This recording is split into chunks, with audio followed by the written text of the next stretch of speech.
আমরা যদি এখানে এক ভাই কিছুক্ষণ আগে বক্তব্য দিয়ে গেলেন দুর্নীতির বিরুদ্ধে, সত্য কথা, দুর্নীতির বিরুদ্ধে শুনেন, দুর্নীতি মুক্ত যদি বাংলাদেশকে কেউ করতে পারে সেটা বাংলাদেশ জাতীয়তাবাদী দলের হাত দিয়ে হবে। এবং বাংলাদেশ জাতীয়তাবাদী দল ইতিমধ্যে প্রমাণ করেছে বহুবার সরকারে থেকে যে বাংলাদেশ জাতীয়তাবাদী দল যখন সরকারে ছিল তখন ব্যাংক লুট হয় নাই, যখন বাংলাদেশ জাতীয়তাবাদী দল সরকারে ছিল যখন হাজার হাজার কোটি টাকা দুর্নীতি করে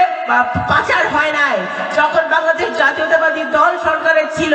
তখন কোটি কোটি টাকা লুট করে মানুষ বিদেশে বাড়িঘর বানায় নাই। তো সুতরাং বাংলাদেশ জাতীয়তাবাদী দল যখন সরকারে থাকে অর্থনীতি ভালো থাকে, ব্যবসায়ীরা ভালো থাকে, চাকরিজীবীরা ভালো থাকে, আইনজীবীরা ভালো থাকে, সকল খেটে খাওয়া মানুষ বাংলাদেশ জাতীয়তাবাদী দলের আমলেই ভালো থাকে, সেটা সত্য এবং সেটা প্রমাণিত। আজকে আমি এতটুকু এই কথা বলে শেষ করব, আগামী দিনে নির্বাচনে আমরা যদি সঠিক সিদ্ধান্ত নিতে ভুল করি, সঠিক মার্কা সঠিক প্রার্থীকে বেছে নিতে ভুল করি, তাহলে এই যে জুলাই আন্দোলন হয়েছে, গণ অভ্যুত্থান হয়েছে, আমাদের আবু সাইদ মুগ্ধর মতো ভাইরা প্রাণ দিয়েছে, এত রক্ত ঝরেছে, ছোট ছোট বাচ্চাদেরকে হেলিকপ্টার থেকে গুলি করে মারা হয়েছে,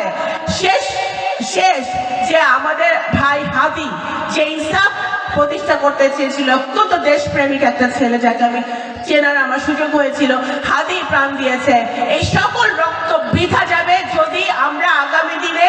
সঠিক সিদ্ধান্ত নিতে 12 তারিখে আমরা ভুল করি। সুতরাং আমরা কোনোভাবেই আমাদের ভুল করা যাবে না, আমাদের সঠিক সিদ্ধান্ত নিতে হবে। নতুন বাংলাদেশ গড়ার ক্ষেত্রে, বাংলাদেশের প্রকৃত উন্নয়নের জন্য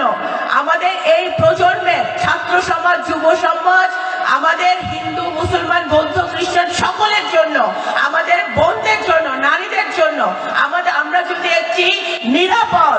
একটি সুন্দর বাংলাদেশ গড়তে চাই, তাহলে আগামী দিনে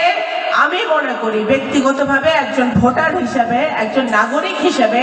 আমি মনে করি যে বাংলাদেশ জাতীয়তাবাদী দল